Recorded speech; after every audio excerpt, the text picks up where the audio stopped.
আসসালামু আলাইকুম বন্ধুরা, আশা করি সবাই সুস্থ আছেন। বন্ধুরা, স্ক্রিনে বর্তমানে আপনারা যে ভিডিও ফুটেজ দেখছেন, এটি সিরিয়ার যে তার্তুস নগরী রয়েছে তার ভিডিও ফুটেজ, যেটা বাশার আল আসাদের জন্মভূমি।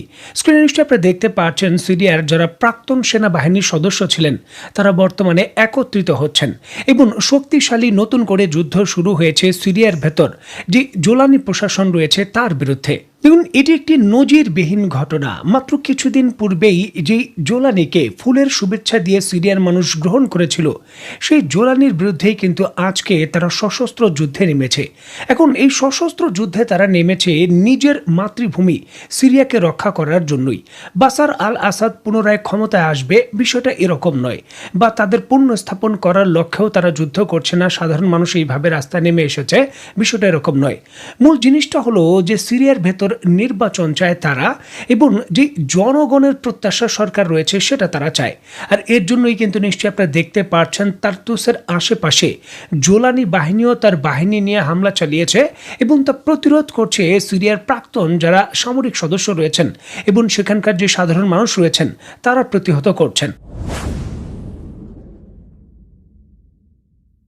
সিরিয়ার বর্তমান পরিস্থিতি অত্যন্ত জটিল। কখন কি হয় সেটা বলা যায় না। বর্তমান পরিস্থিতির যে আন্তর্জাতিক সংবাদ মাধ্যম খবর দিচ্ছে, সিরিয়ার ভেতর আসাদপন্থী যোদ্ধাদের সঙ্গে সরকারপন্থী মানে বর্তমান জোলানি গ্রুপের সঙ্গে বিভিন্ন ফ্রন্টে শক্তিশালী যুদ্ধ চলছে। আর নজিরবিহীনভাবে হঠাৎ করে আসাদপন্থী যে সকল যোদ্ধা রয়েছেন তাদের কিন্তু সিরিয়ার মানুষ সমর্থনও করছে। দ্য টেলিগ্রাফের সর্বশেষ সংবাদ থেকে যেমনটা নিশ্চিত হওয়া গেছে, গত শুক্রবার পর্যন্ত এই ঘটনায় সর্বশেষ 70 জন নিহত হয়েছেন। The Syrian observatory for human rights বা SOHR তাদের তথ্যে জানিয়েছে, গত ডিসেম্বরে বাশার আল আসাদের পতনের পর লাতাকিয়া প্রদেশের উপকূলের শহর জাবেলায় এবং তার সংলগ্ন গ্রামগুলোতে বর্তমান সরকারি বাহিনীর বিরুদ্ধে ভয়াবহ আক্রমণ হয়েছে। সামাজিক যোগাযোগ মাধ্যমে ছড়িয়ে পড়া ভিডিওতে দেখা যায় হোমসে সিরিয়ান বাহিনীর আসাদপন্থী যোদ্ধাদের সঙ্গে সংঘর্ষ চলছে এবং সিরিয়ান সংবাদ মাধ্যমগুলো বলছে সংঘর্ষে নিহত সেনাদের বেশিরভাগই ইদবিলের, যেটা তুরস্ক সীমান্তবর্তী এলাকার। বার্তা সংস্থা সানার প্রতিবেদনে বলা হয়েছে, অভিযানের সময় বিমান বাহিনীর গোয়েন্দা বিভাগের সাবেক একজন প্রধানকেও গ্রেপ্তার করা হয়েছে। এবং প্রশ্নটা হলো, দীর্ঘ 15 থেকে 16 বছর সিরিয়ার ভেতর গৃহযুদ্ধ চলার পর একবার কিন্তু থেমে গিয়ে হঠাৎ করে আবার গৃহযুদ্ধ কেন শুরু হলো? দেখুন, এর মূলে রয়েছে জোলানি প্রশাসন এবং জোলানি নিজে। তিনি ইসরায়েলের পরিকল্পনা বাস্তবায়ন করার জন্যই নতুন করে এই গৃহযুদ্ধকে উস্কে দিয়েছেন। আপনাদের স্মরণে থাকার কথা, মাত্র একদিন পূর্বেই আপনাদের আমি রিপোর্ট করেছিলাম যে সিরিয়ার ভেতর তার্তুস যে রাশিয়ার নৌঘাঁটি রয়েছে এর পাশে বাশার আল আসাদের যে জন্মভূমি রয়েছে সেখানকার এলাকার মানুষের উপর বড় ধরনের বোমা হামলা করেছে ইসরায়েল। ইসরায়েলের অভিযোগ ছিল যে এই জায়গায় সন্ত্রাসবাদের উত্থান হচ্ছে, বিশেষ করে রাশিয়া যখন সিরিয়ান নাগরিকদের তাদের বিভিন্ন অস্ত্র দিচ্ছে এবং শক্তিশালীভাবে নিজেদের গড়ে ওঠার জন্য সহযোগিতা করছে, এর জন্যই কিন্তু ইসরায়েল আক্রমণ করেছিল। ইসরায়েলের পক্ষ থেকে পরিষ্কার দিক নির্দেশনা ছিল যে ওই অঞ্চলের মানুষ ইসরায়েলের বিরুদ্ধে লড়াই করার প্রস্তুতি নিচ্ছে, লড়াই করতে চায়, কারণ তারা তাদের গোলান মালভূমি এবং আরও যে সকল অঞ্চল নতুন করে ইসরায়েল দখল করেছে নিজের মাতৃভূমি উদ্ধার করার জন্য তারা যুদ্ধ করতে চায়। এই প্রস্তুতি তারা নিচ্ছে। আর এখানে কিন্তু জোলানির উপর পরিষ্কার নির্দেশনা ছিল তাদের নিবৃত করুন। আর এই নির্দেশ পালনের জন্য, ইসরায়েলের এই নির্দেশ পালনের জন্য জোলানি তার পুরো বাহিনীকে সেই অঞ্চলে পাঠায় এবং নিশ্চয়ই আপনারা দেখলেন সেই বাহিনী ওই অঞ্চলে গিয়ে বিভিন্ন বাড়িঘর এবং যে সকল বেসামরিক স্থাপনা রয়েছে সেগুলোতে হামলা শুরু করে। আর এর জন্যই কিন্তু দেওয়ালে যখন পিঠ ঠেকে যায় সেখানকার যে সাধারণ মানুষ রয়েছে এবং যোদ্ধারা রয়েছে তারা জোলানি বাহিনীর উপর আক্রমণ শুরু করে দেয়। দেখুন, বিষয়টা কতটুকু দুঃখজনক। জোলানি বাহিনীর এখন উচিত ছিল সরাসরি ইসরায়েলের বিরুদ্ধে যুদ্ধ করা, কারণ ইসরায়েল সিরিয়ার ভূখণ্ড অকিপাই করছে, দখল করছে, তাদের দখলদারিত্ব রক্ষা। কিন্তু তারা ইসরায়েলের বিরুদ্ধে কোনো সামরিক কর্মকাণ্ড না করে, একটি গুলিও নিক্ষেপ না করে নিজের দেশের মানুষকে তারা নিবৃত করতে চাচ্ছে, যেই মানুষ ইসরায়েলের বিরুদ্ধে যুদ্ধ করতে চায়। যে কোনো উপায়ে ক্ষমতাকে আঁকড়ে ধরে রাখার জন্য জোলানির এই যে পরিকল্পনা, সেটা সিরিয়ার সাধারণ জনগণ কিন্তু কোনোভাবে মেনে নিতে পারছে না। জনবিস্ফোরণ হচ্ছে তার বিরুদ্ধে, আর এর অংশ হিসেবেই কিন্তু নজিরবিহীনভাবে এই ধরনের হামলা শুরু হয়েছে।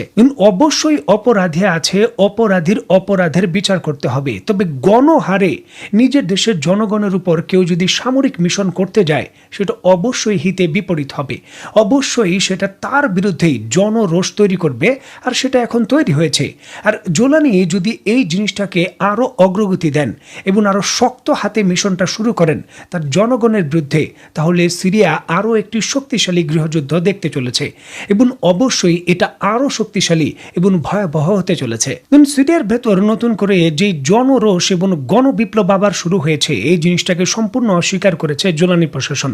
তারা বলছে এরা সবাই হলো ইরানের প্রক্সি, যারা ইরানের প্রক্সি হয়ে কাজ করছে, প্রক্সিরাই কিন্তু এই ধরনের কর্মকাণ্ড করছেন, এমনটা হলো তার দাবি। তবে ইরান এই বিষয়টিকে কেন্দ্র করে আনুষ্ঠানিক কোনো মন্তব্য করেনি, যদিও মাত্র 3 সপ্তাহ পূর্বে ইরানের প্রশাসনের পক্ষ থেকে ঘোষণা দেওয়া হয়েছিল যে সিরিয়ার ভেতর জোলানি প্রশাসনের ক্ষমতার পরিবর্তন হবে এবং খুব শীঘ্রই বড় ধরনের মুভমেন্ট শুরু হবে, এমনটাও কিন্তু ইঙ্গিত দেওয়া হয়েছিল ইরানি প্রশাসনের পক্ষ থেকে।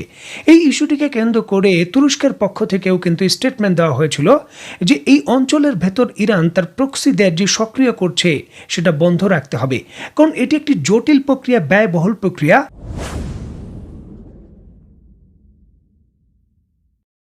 বিষয়টা হলো অভিযোগের তীর যখন ইরানের দিকে, তখন আন্তর্জাতিক সংবাদ মাধ্যম এবং সিরিয়ার সংবাদ মাধ্যম নিশ্চিত করছে তুরস্কের কন্ট্রোলে থাকা যে ইদবিল রয়েছে সেখানকার সুন্নিরাও কিন্তু এই জোলানির বিরুদ্ধে লড়াই শুরু করেছেন এবং গতকালকের লড়াইয়ে সর্বাধিক যারা যুদ্ধক্ষেত্রে নিজের জীবন হারিয়েছেন তার উল্লেখযোগ্য অংশটাই কিন্তু এই ইদবিলের মানুষ, যারা সুন্নি মানুষ। এখন তারা কেন জোলানির বিরুদ্ধে যুদ্ধ শুরু করেছেন, জটিল এই বিষয়ের ব্যাখ্যা করতে গিয়ে সামরিক বিশেষজ্ঞরা এক বাক্যে বলছেন যে সিরিয়ান মানুষ আসাদের ক্ষমতাকে কেন্দ্র করে বা ক্ষমতায় রাখাকে কেন্দ্র করে দ্বন্দ্ব ছিল, যুদ্ধ ছিল। তবে আসাদ সরকার এখন আর নেই। এখন সিরিয়ার সার্বভৌমত্ব রক্ষার প্রশ্নে সবাই কিন্তু জাতি, ধর্ম, বর্ণ নির্বিশেষে এক হয়ে গেছে। ইসরায়েলের আগ্রাসন কোনোভাবেই সিরিয়ার সাধারণ মানুষ মেনে নিতে চাচ্ছে না। তারা চাচ্ছে যে নিজের হাতে যাই আছে সেটা দিয়েই ইসরায়েলকে মোকাবেলা করা হবে সিরিয়ান ভূখণ্ড রক্ষা করার জন্য। আর এর জন্যই কিন্তু জোলানি প্রশাসনের যে নীরবতা সেটা কোনোভাবেই তারা মানতে পারছে না। জোলানি প্রশাসন ইসরায়েলের আজ্ঞাবহ হয়ে যে চুপ রয়েছে, যেভাবে সুযোগ করে দিচ্ছে ইসরায়েলকে সিরিয়ার সামরিক শক্তি বিভিন্ন স্থাপনা ধ্বংসকে কেন্দ্র করে, সেই জিনিসটা সিরিয়ান সাধারণ মানুষের হৃদয় ছুঁয়ে গেছে।